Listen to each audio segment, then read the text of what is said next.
1,500 years of Islamic history as I can possibly make it, because I hated history when I was a little girl. At this age, I appreciate history. And now I understand why they say those who don't learn from history are doomed to repeat it. In order for you to understand why Western civilization is very different than the Islamic world, you need to understand the history of Islam. When Prophet Muhammad supposedly revealed his revelation from the angel Gabriel that he is supposed to be the last of the prophets in the early 600s, he started preaching in his own city, Mecca. He tried to recruit friends and followers to be able to spread his religion. And he tried for 12 go to Medina, which was the Jewish hub of Arabia, the business hub where the Jews lived. If I go there and preach my religion to them, if they accept me, that will buy me respect and stature between my own people, and they will accept me.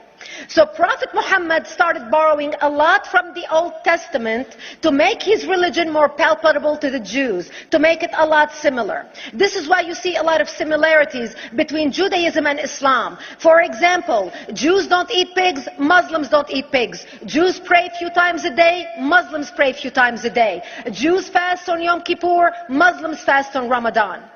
And this is why you started seeing a lot of good writing in the beginning of the Quran when Prophet Muhammad was saying all the good things about the people of the book. He took his message and went to Medina trying to recruit the Jews, talking about the people of the book, talking about how similar the two religions are. When they refused to accept him and follow him as the last of the prophet, that's when he turned against them and started killing them and started expelling them. That's when Islam went from a spiritual movement for the first 12 years of Islam into a political movement cloaked in religion after the year of the Hijrah, after Muhammad went to Medina and the Jews did not accept him. He became a military warrior and declared war on them and started expelling them. Jews and Christians became dhimmi, or second-class citizens. They were only allowed to stay alive and not be killed only by paying the jizya or the protection tax. So they had a choice: convert to Islam, or if you want to stay alive, you have to pay the jizya or protection tax, living as dhimmi in the Islamic nation. Christians and Jews could not ring church bells. Jews could not blow the shofar. Christians could not ring church bells. They could not pray publicly. Christians and Jews could not gather together and build new churches or new temples. And the way they paid the jizya or the protection tax was in a monthly ceremony where they would get together downtown and the Jew would kneel on his knee and hand his goods to the mullah, who would take the goods as the price for buying the protection. And in many areas, Jews and Christians were given necklaces to wear as a receipt that they paid their jizya or their protection tax. Jews considered najis under Islam. Najis is bodily fluid. Najis is garbage. Najis is dogs. Najis is dirty. So Christians and Jews were treated as second-class citizens. Islam continued to grow. As Islam grew, more people became dhimmi or second-class citizens.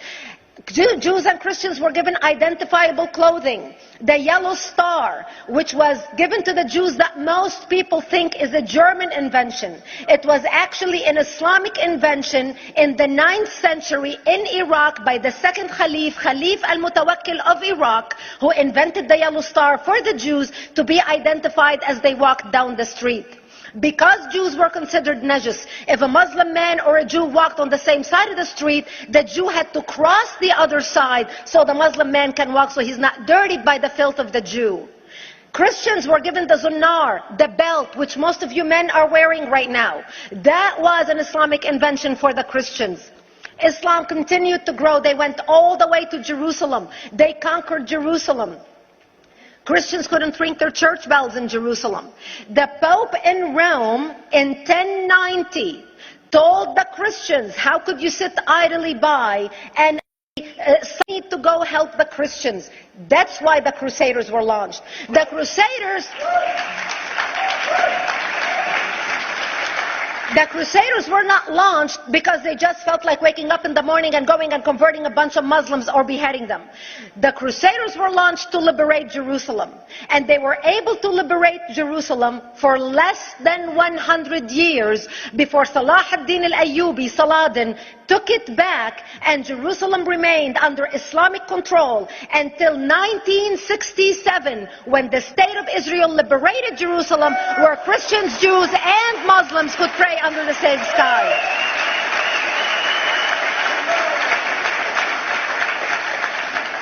The Crusaders continued fighting Islam, and for 300 years they tried and failed. And by the 1300s, the Crusaders disappeared because they could not win against Islam.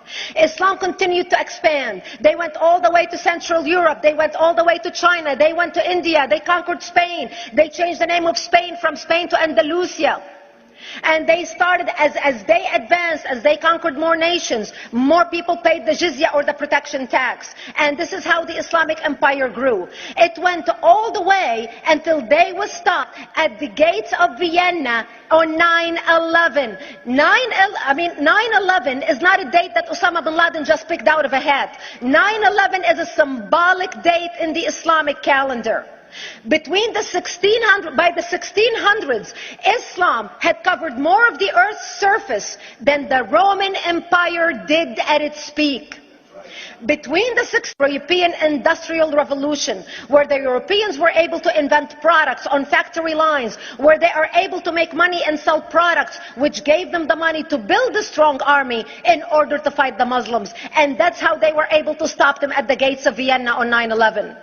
The Europeans started the pushback against Islam. They pushed them out of Europe. They pushed them out of all the way to the Middle East and North Africa. By 1924, the Islamic Empire ended. In 1924, the Islamic Caliphate ended in Turkey by President Ataturk, who was a secularist. He ended the Islamic Empire, and he gave women rights to vote. He gave women a right to an education, a right to work, a right to choose a husband. He forbid women from wearing the hijab. He forbid men from wearing the beard. The Muslims hate him so much that they consider him a Jewish agent, because they believe that his mother in her bloodline was Jewish, and that was the influence on Ataturk. By the time the Islamic Empire, or the Islamic Caliphate, or the Islamic State ended in 1924, the Islamic Caliphate had existed for 1400 years, and it ended less than 100 years ago. By the time the Islamic Caliphate ended in 1924, 270 million people around the world were killed by Islam. 270 million. And we didn't have weapons of mass destruction, and there was nuclear weapons. All of these people were killed, butchered by the sword. The people in the world, less than 100 years ago, how many people knew this history? Please raise your hand. We in America have failed to educate our children about history. We in America failed to educate our population about history. Our children in high school, you take any 17, 16-year-old kid, 18-year-old kid, and ask them about World War II. They can't even tell you what happened in World War II. For them, it's ancient history, and we still have our World War II veteran walking among us. That's how little we know of history. Islam ended in 1924, the Caliphate. People thought the Caliphate will never be resurrected. The Caliphate will never come back. But two things happened in the Middle East in the last century that made the Islamists be able to resurrect the Caliphate. Number one is the discovery of oil in Saudi Arabia, which we were able to discover and were stupid enough to allow them to nationalize it. And the number two that happened was Ayatollah Khomeini coming to power in 1979. That gave the Islamists the money and also the spiritual covering in order to explode on the world stage. And people say, oh, well, the Wahhabis exported their Wahhabi radical religion. The Wahhabis are the name of Wahhab. They're not root members, as the example to show them how Allah has blessed Saudi Arabia because of the way they adhere to the tenets of Islam. And today we talk about ISIS. ISIS is not a new invention. ISIS resurrected the caliphate that ended less than 100 years ago. Except we are too ignorant and too uninformed to understand what ISIS is doing and why ISIS is succeeding.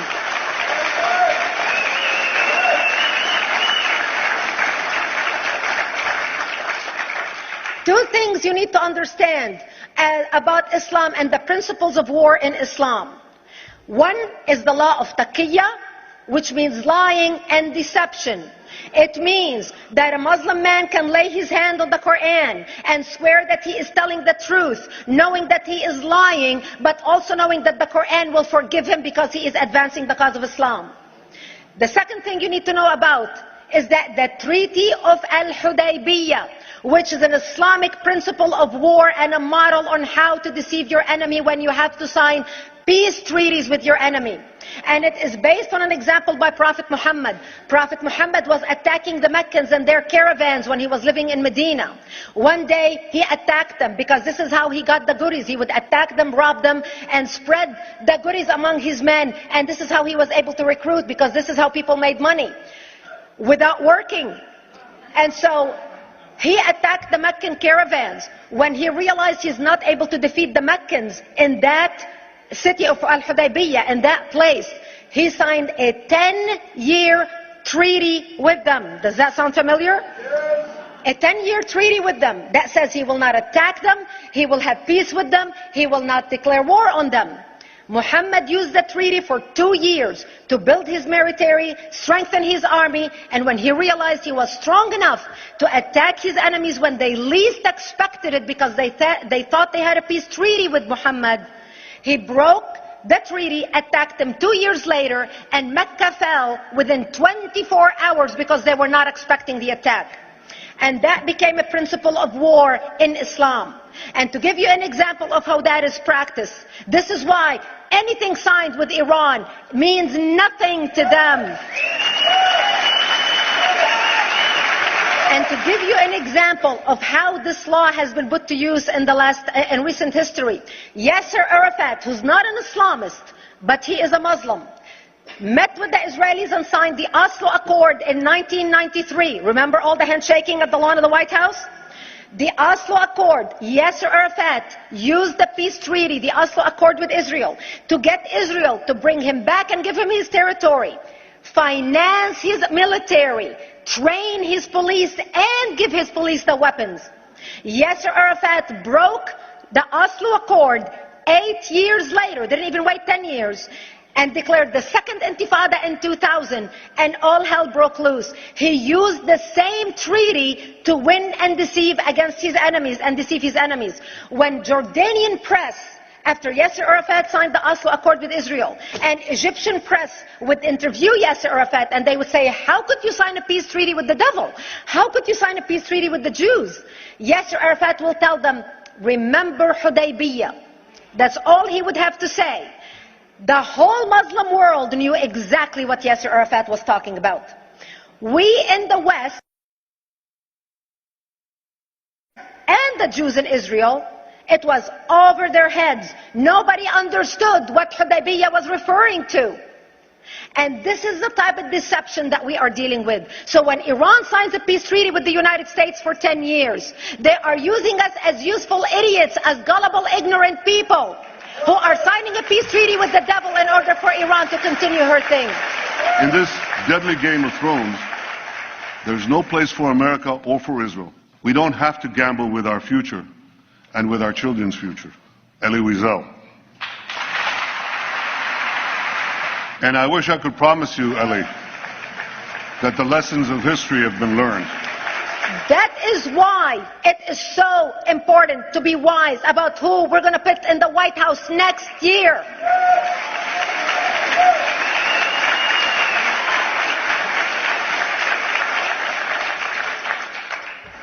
This is why it is very important that whoever we're going to elect next year to office, that the next president be well informed about the history of radical Islam, understand our enemy, understand what ISIS is all about, understand what their end goal is. And this is exactly, people are wondering how come ISIS is having such success recruiting people from all over the world. They exploded all over the world. The Pew Research did a poll, and of course the Pew Research is not Brigitte Gabriel, is not Fox News, is not Tony Perkins. The Pew Research did a poll in 2013 when they went around the world and interviewed Muslims from Islamic countries all over the world. And they asked them two questions. Would you like to have Sharia law as the law of your country? And would you like to see the Islamic Caliphate? And remember, this was in 2013, before ISIS. The 5 top countries in the world, in the Islamic world, the 5 top Islamic countries: Indonesia, 204 million Muslims; Indonesia, Pakistan, Egypt, Nigeria, and Bangladesh. 77% of Muslims interviewed in these Islamic countries, 77% want the establishment of Sharia law and want the establishment of an Islamic state. That means 77% of the world, quote, moderate Muslims agree with the establishment of ISIS and what ISIS is doing. Let's not fool ourselves. This is very important, that whoever we're going to elect is going to be somebody who is strong on national security, who's going to put America first, who's going to make America great again, who's going to send a strong message to the world. The minute he walks into office, whoever we elect, that the world is going to realize that this person you're not going to mess with, because he could care less about what you think, what the UN thinks, what the world thinks. They can all go to hell. We care about America and only the United States of America. I hope that we learn from the lessons of history, that we learn from the Elie Wiesels, from the Brigitte Gabriels, and many others who are warning America about what's to come. May God bless you.